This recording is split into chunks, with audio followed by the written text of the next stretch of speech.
The crack of his fist against my shoulder sent me crashing into the wall of my old bedroom. Pain exploded through my ribs as I dropped to my knees gasping for breath. Raymond Holt, my stepfather of 13 years, stood over me breathing hard, his contractor's hands still balled into fists. "You sanctimonious little," he muttered, voice thick with rage. The humid August air in Cedar Grove, Michigan felt heavier than ever as I pressed my smartwatch's emergency button, already recording everything. I had been back in this house for only 43 days after finalizing my divorce from a marriage that had slowly suffocated me with gaslighting and control. My childhood bedroom still carried the faint scent of lavender from the candles my mother Sarah burned every evening since I was a teenager. At 32, I never imagined returning here as a compliance and operations manager for the River Valley Education Fund, a nonprofit distributing grants and scholarships across northern Michigan. My role demanded precision. Every dollar of educational funding had to follow strict federal and state guidelines, no exceptions, no creative rerouting, no personal flexibility. Raymond ran Holt Contracting Services, specializing in school and university renovations. He kept business files scattered across the den desk like an organized chaos he called cash flow management. 2 weeks after I started at River Valley, my 18-year-old sister Lily received approval for a $41,500 scholarship covering tuition, room, board, mandatory fees, and textbooks for the nursing program at Lakeside State University. I had recused myself from her review, but her joy when the letter arrived made every awkward family dinner bearable. Then I noticed the Northridge Credit Union folder tucked between invoices in the den.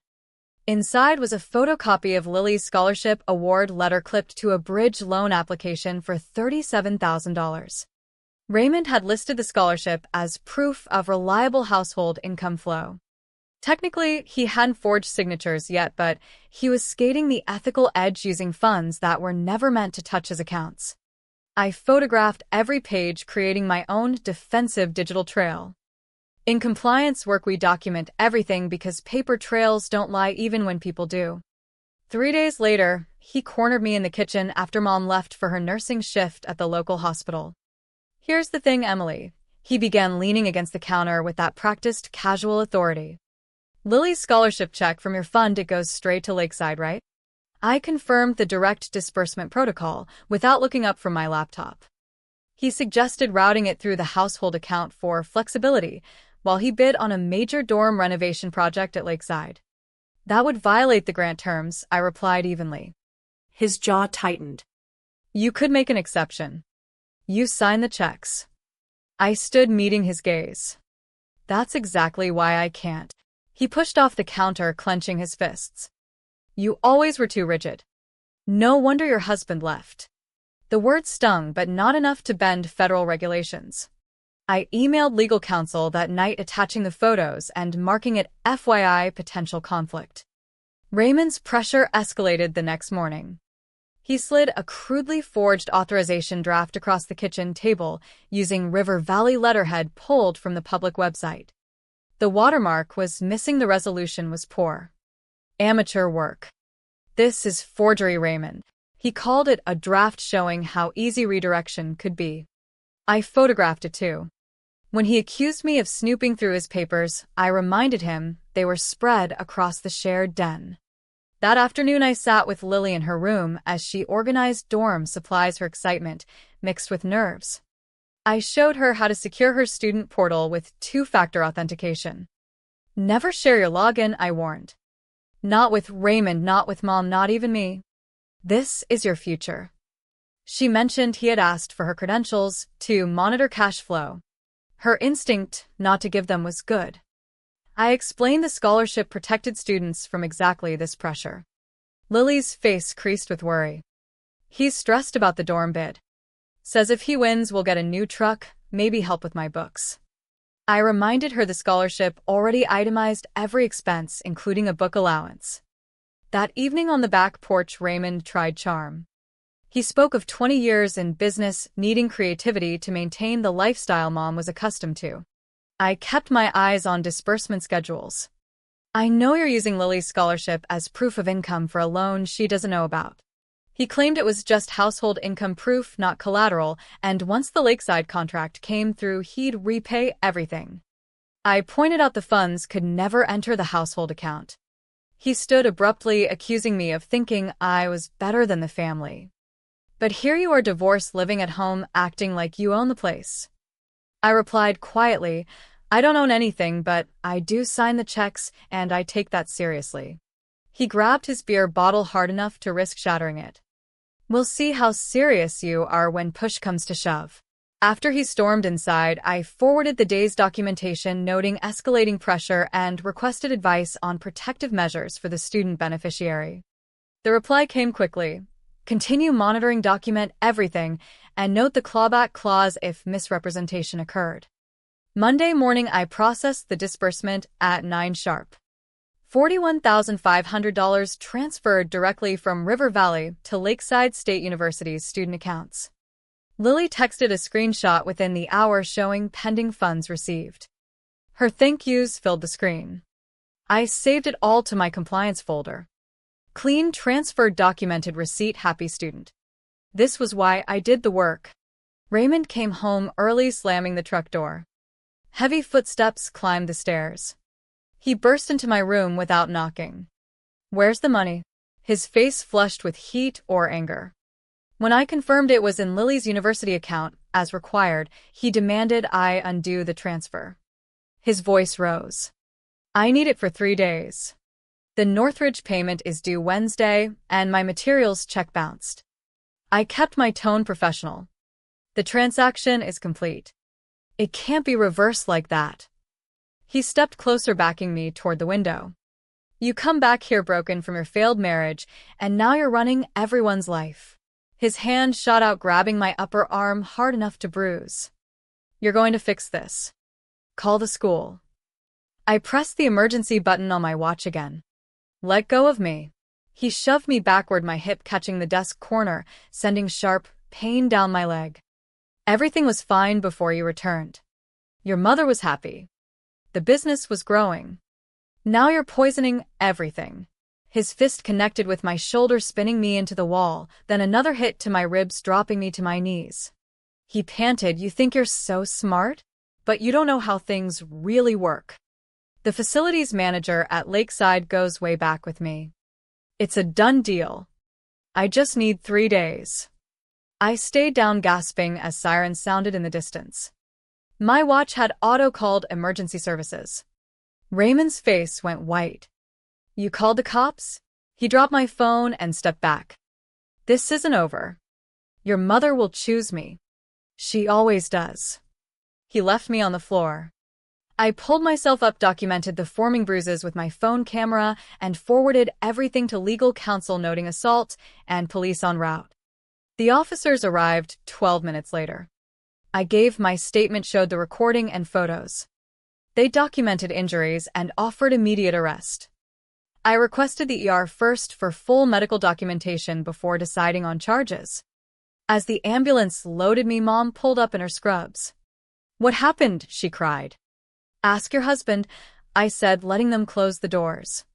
At Cedar Grove, general x-rays, photos, ice packs, and pain medication followed. The social worker provided restraining order forms. I filled them all, creating my paper trail. Documentation was survival, and Raymond had just handed me everything I needed. The bruises had deepened to purple-yellow by Thursday, when I returned to work from the hotel room River Valley had arranged for my safety. Each keystroke sent aches through my ribs, but pain wouldn't stop me from unraveling Raymond's scheme. Using my foundation credentials, I accessed Lakeside's vendor portal. Holt Contracting had submitted a $340,000 bid for the dorm renovation, but the timestamp read 3:47 a.m. Sunday, an unusual hour for major bids. Metadata showed the PDF modified 6 times overnight. The final version included the facilities manager's digital approval, yet records confirmed he was out of town at his daughter's wedding in Traverse City all weekend. The submission IP traced back to Raymond's home office computer. Forgery. I screenshot everything. I cross-referenced university conflict of interest policies. Vendors with immediate family members as current students must disclose and recuse from any financial aid involvement. Raymond had checked no despite Lily's upcoming enrollment. My phone buzzed with legal counsel requesting documentation of redirection attempts. I compiled the fake authorization, the recorded kitchen conversation, the coerced login requests, and bridge loan papers. The crown jewel came via text from Lily. She was scared. Raymond had made her sign something he claimed was for insurance, but it looked like a withdrawal authorization. She photographed it before signing. It was a notarized student account form giving him power to manage and redirect educational funds for family financial planning. His buddy at the title company had notarized it. Legal confirmed it was invalid due to coercion and federal regulations prohibiting third-party redirects even with power of attorney. I sent everything to the university's financial aid office and compiled a comprehensive report on attempted fraud in vendor selection and student aid manipulation. Every timestamp, every document, every violation laid out in detail, including the forged approval, conflict breach, coerced form, and assault. I discovered the smoking gun in Raymond's bid attachments. Financial statements claimed the Lakeside contract as secured receivable income before bidding concluded using the forged approval to justify the bridge loan based on Lily's scholarship. It was a house of cards. Mom called while I organized files. She pleaded for me to come home, claiming Raymond was just under pressure. I reminded her of the assault, the x-rays, the recordings, and the proof of fraud against the university and Lily's funds. She accused me of destroying the family. I explained I was protecting Lily from financial ruin and other honest bidders from unfair competition. She hung up. I created redundant backups across cloud drives, external drives, and a safety deposit box. In compliance, redundancy meant survival. That evening I sent identical urgent reports to Lakeside's Ethics Committee, River Valley's board, and the Michigan Attorney General's office detailing multi-party fraud involving student aid and state contract manipulation. I texted Lily reassurance that her scholarship was safe. She replied that Raymond had been on the phone all day, looking scared. Tuesday morning, the Northridge Credit Union conference room smelled of stale coffee and tension. Raymond sat sweating through his polo shirt next to his nervous strip mall lawyer. Across the table sat the bank's risk management team, their expressions unreadable. I took my seat at the far end, placing my portfolio down. The lead risk officer thanked me for thorough documentation. Raymond protested this was a family matter. The officer corrected that it was now a bank matter. He had presented Lily's scholarship letter as proof of household income for the bridge loan, implying availability for repayment. I presented disbursement records showing direct transfer to the university with no household access. The loan application explicitly referenced the scholarship as secondary collateral, violating grant terms. I produced the fake letterhead he created purporting foundation authorization for redirection. The watermark and signature were forged. The team exchanged glances. They noted his financial statements listing a Lakeside contract as secured income despite pending status and forged approval. Raymond claimed it was pre-approved. I presented evidence of the facilities manager's out-of-office status and affidavit denying approval. The room fell silent. The officer declared falsifying documents for a bank loan constituted federal fraud.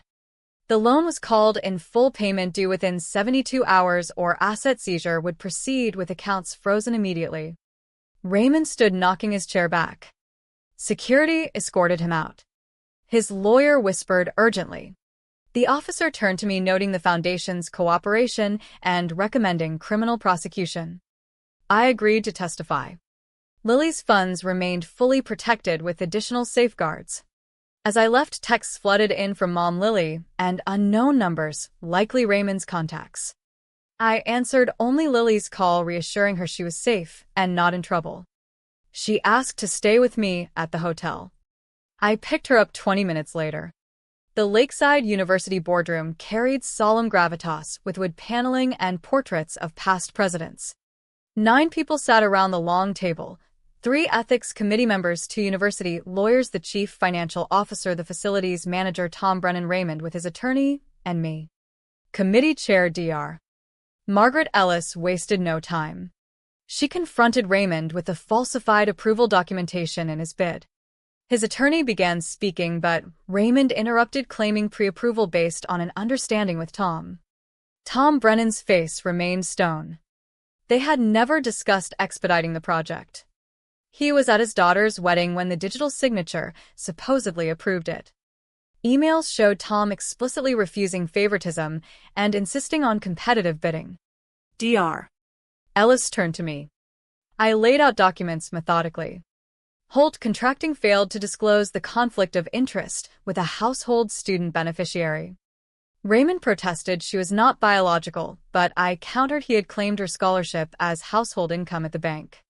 He could not have it both ways. The CFO highlighted financial manipulation, listing the contract as secured income pre-bidding, constituting potential securities fraud if used for credit.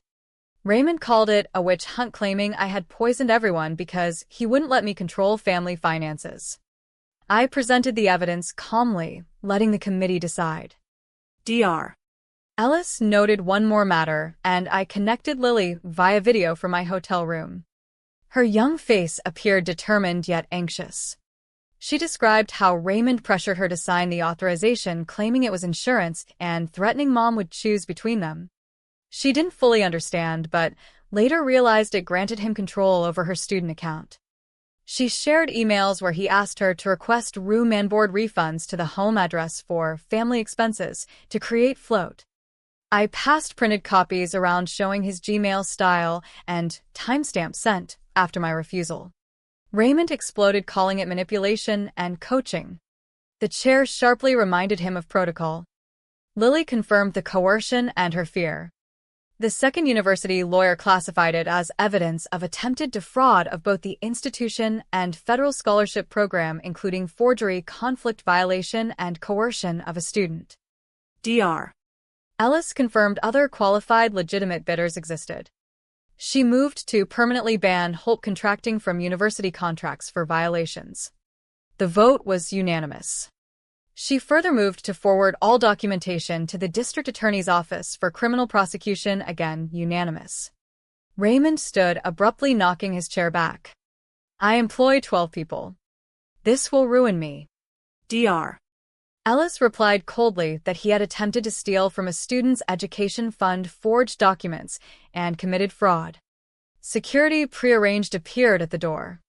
As they escorted him out, Tom Brennan approached me, acknowledging the courage it took, noting Raymond had many construction friends, and this would not make me popular. I replied I wasn't seeking popularity, but protecting an 18-year-old's future. Dr. Ellis overheard and expressed university gratitude for doing the right thing, especially within family. I thought of Mom, who hadn't spoken to me in days, the house I could never return to, and the price of integrity. Some things outweighed temporary family peace. I texted Lily it was done, her scholarship and future secure. Her immediate reply called me her hero. I touched my still tender ribs, reflecting that I wasn't a hero, just someone who understood documents, told the truth. The pretrial settlement conference at the county courthouse felt tense. I arrived early with my portfolio of evidence that could bury Raymond's remaining defenses. His upgraded downtown lawyer Kenneth Reeves sat with Raymond, who appeared diminished, faded tan, and desperate.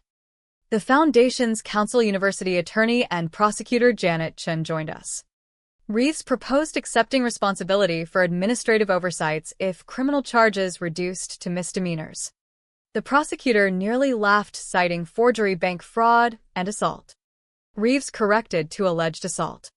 I placed my phone on the table, offering to play the recording of threats and impacts. Raymond's jaw tightened, calling it a family dispute.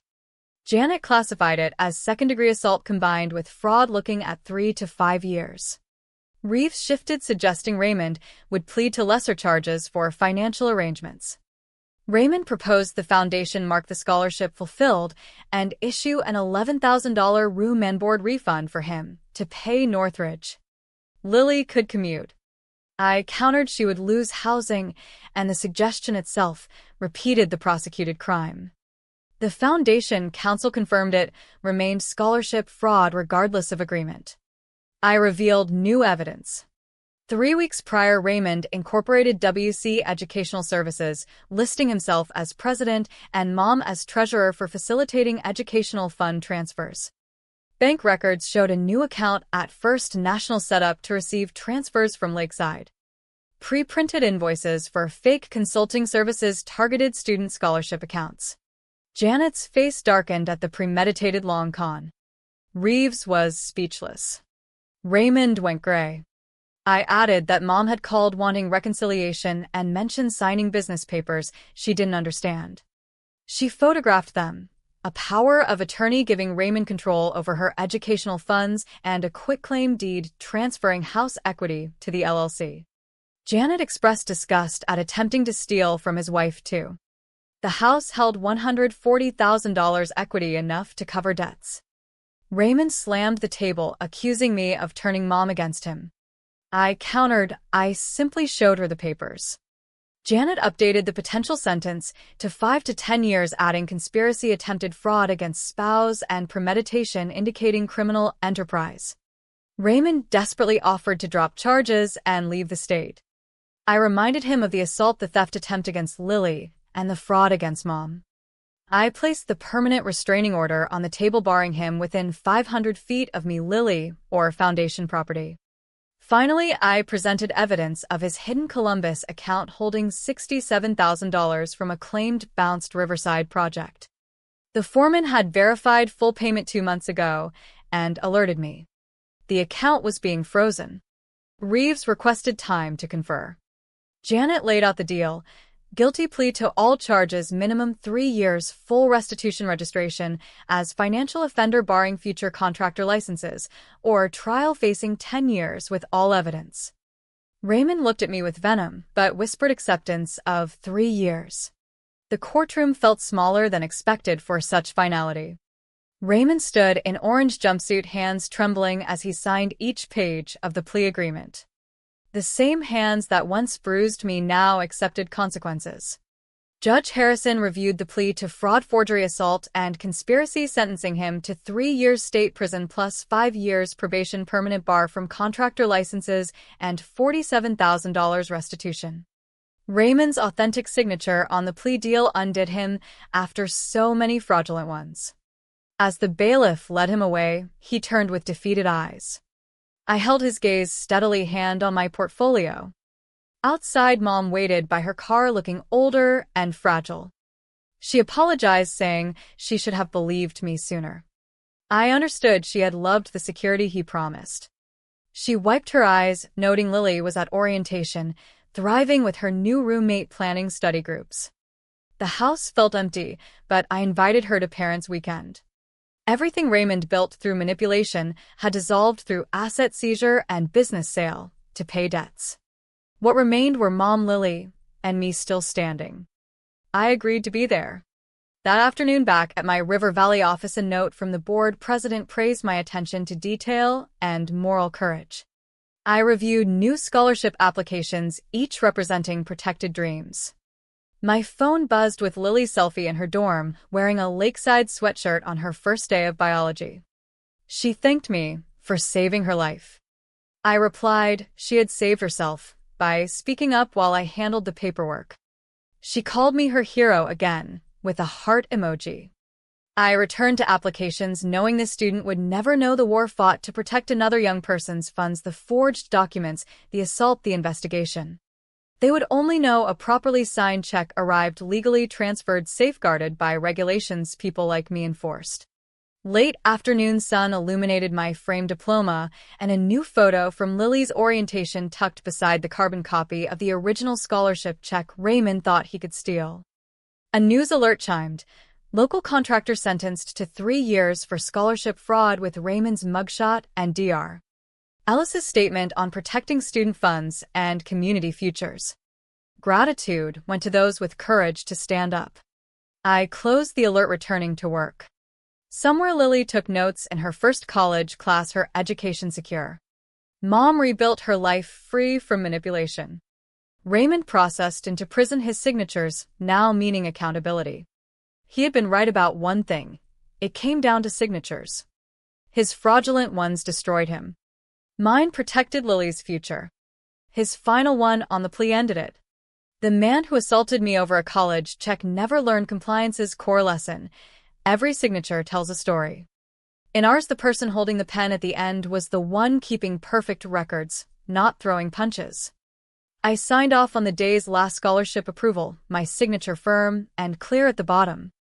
Another dream protected. Another future secured. Justice delivered one authorized signature at a time.